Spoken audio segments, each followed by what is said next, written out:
Good evening, everyone. Happy Monday. I hope you're all having a great day. It's been super busy here. We've been busy packaging. Tilly's helping me still package now. We are going as fast as we possibly can. And let me spotlight this. Oh my God, the rain just started outside. I wonder what that noise was. So tonight I'm going to be talking about pigment ink and how you can use it so that you can use your dye inks on dark cardstocks. So by using pigment as a base, in a couple of different ways, you can use all of your inks on dark cardstocks. Oh, Barbara says she received a box of the papers. Oh, the 5 for 5. Is that the one you mean? Um, I have been getting items out the drawer. Hello, hello, hello. So yeah, so tonight I'm going to show you that because a lot of people say, oh, you can't use your dye inks on dark cardstocks. And I always thought that was true, but I discovered this hack and we kind of touched on it a little bit last night with the oxides, but I want to show you a couple of different ways that you can do it. Because I think it's a fun way to be able to stretch your supplies that you can now use your dye inks on dark cardstocks. And this will work. Say, for instance, you even want to use it on like a craft or a gray, but you don't want it to have that tone on tone look. You want it to have that bright colored look. And maybe you don't have the oxide in that color, or you want crisper lines and things. So there's two ways to do it. So let's dive right in. Let me go to my desktop. Okay, you can all see that. So we're going to start off really with the technique we had last night, and then I'm going to show you a second way. So you can do this with any dye ink. Now, I don't have any other white pigment inks, only my snow flurries. So I cannot attest whether this works with another pigment ink. Maybe if you have one, you can try it. I'm going to do the pumpkins from our Inktoberfest kits.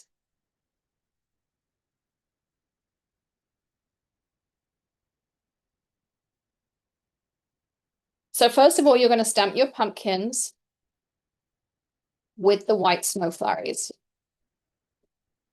You want to make sure it's a nice thick covering.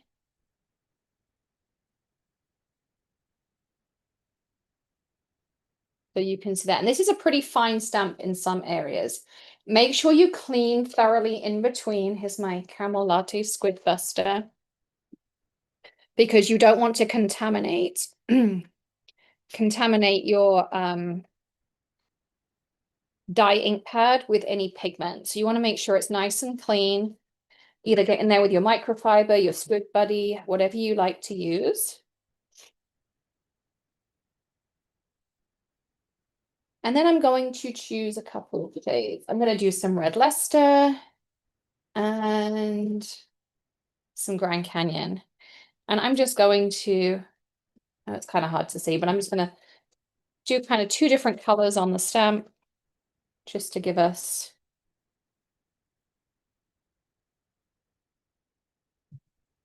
And then I just take my brush. It's kind of hard to fit everything in here. I just take my brush and blend the two colors together, so I don't have any harsh edges.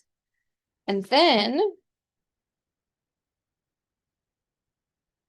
I'm going to stamp on top.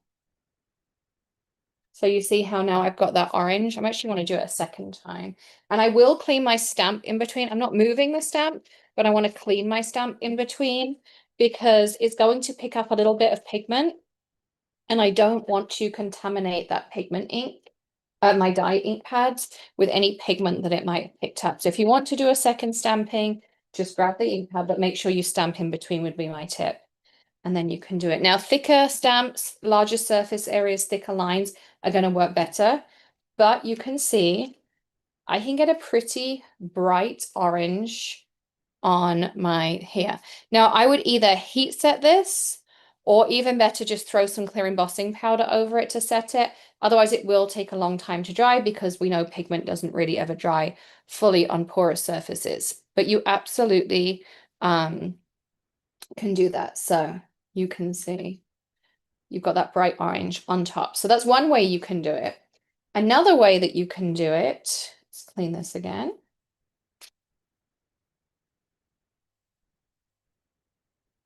Stamp it a little bit.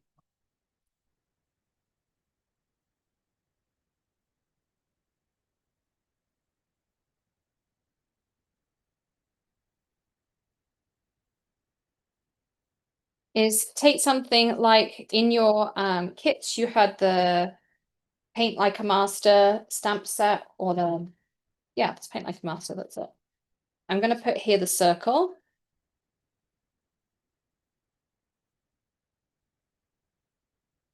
Homework.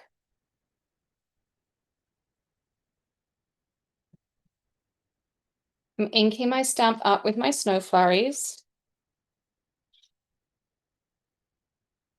I'm actually going to do two of these because I'm going to show you two different things.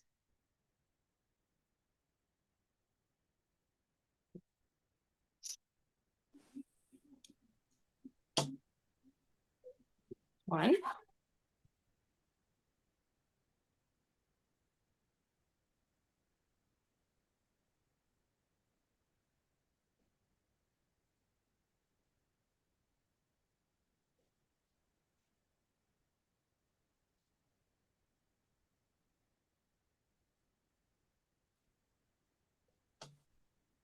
Two.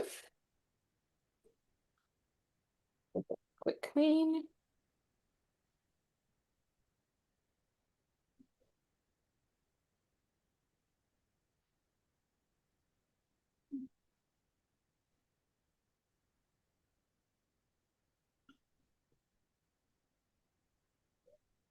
And then on this one, I should do it on this one.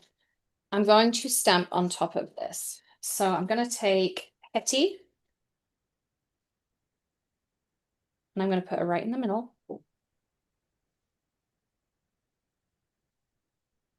And she picked up some pigment. So I'm just going to give her a little wipe. I'm going to ink her up with some flamingo.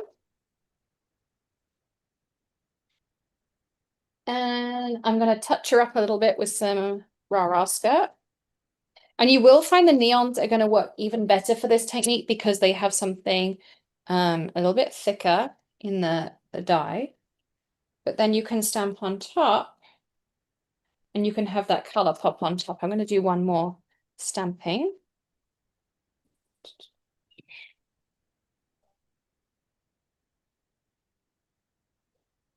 Make sure she's well inked.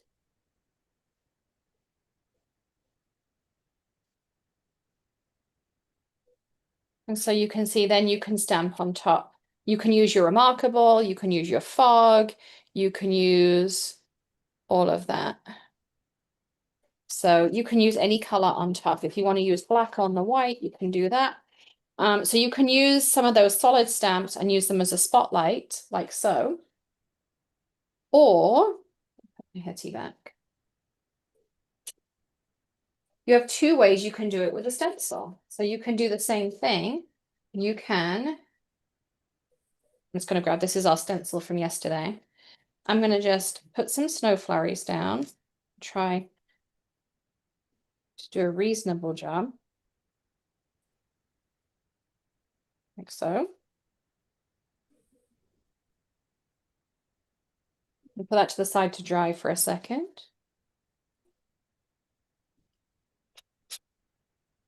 Spray it with the Stencil Shine, or as we renamed it, Alchemy.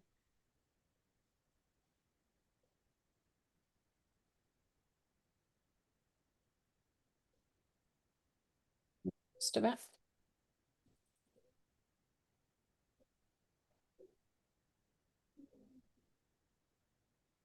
And if you've got these are machine washable and dryable.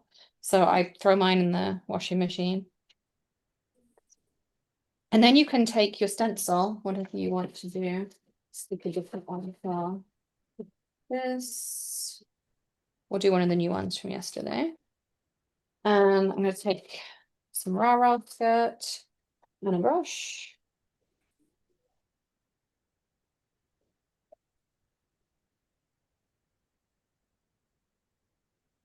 Now you either want to make sure your snow flurries is super dry, or you can see you can kind of just create your own halo effect, but you need that snow flurries down first.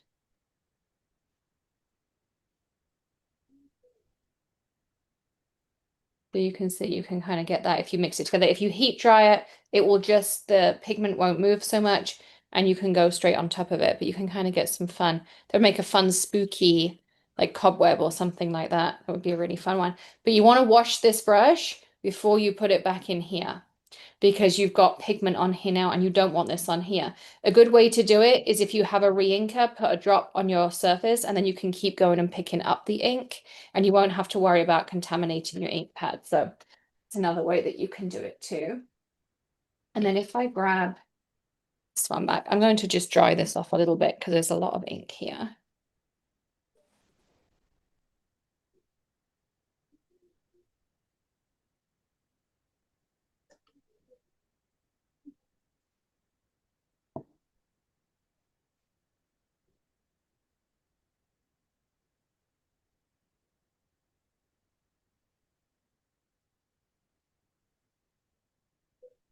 So for this one, I'm going to use the re-inker technique just because I can see that I put a lot of snow flurries down and I don't want to contaminate my ink pad, but I want to get a nice impression. So I'm just going to line my stencil back up, somewhere around about there. Grab my brush back. I think this was the one I just used. Yeah. So I'm just going to put some, whoops, is a shake.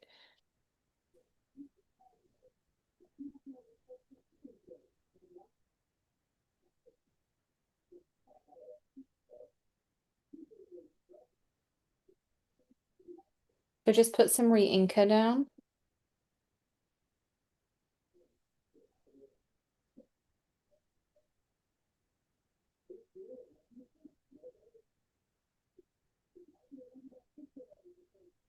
And there you can see what it looks like. So even if you resmudge the white a little bit, then it doesn't matter if you've already got the stencil down. That's why I would put the stencil back rather than doing it without the stencil. But you can see you can get a really pretty effect. And you could do rainbows, you could do ombre the way around, and it's really going to pop. And it's almost like having your own oxides. So if you don't have oxides or you don't want to invest in oxides or you want to use similar colors, maybe you want Raraska underneath and on top, and of course we don't have like an oxide in those colors, then you can basically make your own, which is kind of fun, I think. So you can use your dye inks on black cardstock. So you can use them stamping like this, and you can use it with stencils. So super fun ways to do it. So you can make your own oxides. You can also, as I say, you can do it in sprays too. So you can take your re-inkers, add water to it, add some snow flurries to it, and turn them into sprays as well. So you can make your own oxide sprays. And if you add the Starlight Elixir or the Pearl Dust, then you can make them into a shimmer version of that same spray too. So you can kind of play around with those as well. So all sorts of fun things you can create using these. So how's that tip for tonight? That's a fun one because it means you can stretch your supplies even more, which is the whole idea of Inktoberfest.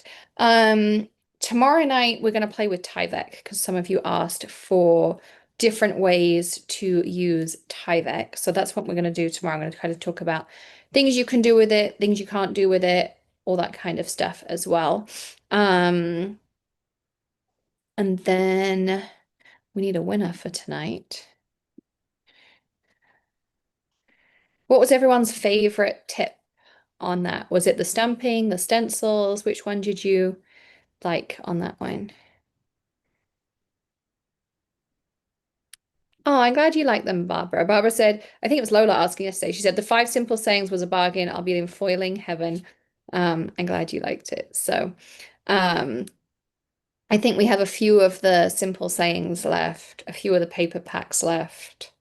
There's not much left in there, so but there's a few 5 for 5s if anyone still wants any. Um, okay, winner, winner. All right, count 1, 2.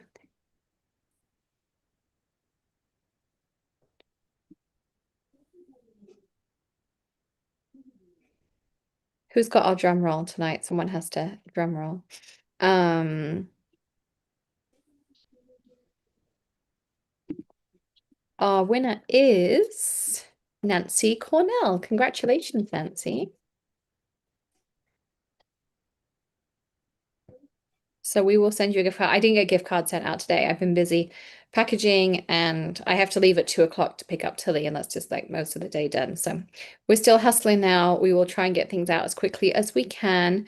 Thank you so much for hopping on with me tonight. I hope you found that tip useful and something that you'll use in the craft room and play around with and things. As I say, tomorrow we'll work on some Tyvek tips.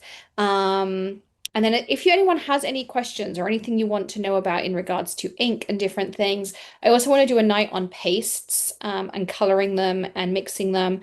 And I want to do a night on embossing powders too. So there's two that we've got coming up as well. But if there's anything else you want to know about, oh, the Tyvek is the tag you had. It kind of looks like fibrous, but it's plasticky. It was square. I don't know where mine went. They were over here, but I tidied up at some point. So, yep, that one. So grab that one for tomorrow, and we will talk about all the things you can and can't do with Tyvek. And I'm looking forward to it because it's a fun medium to work with if you've never tried it before. So have a wonderful rest of the night. Don't forget to hit subscribe, thumbs up, all the things on YouTube, and I will see you 7:30 p.m. tomorrow for all you need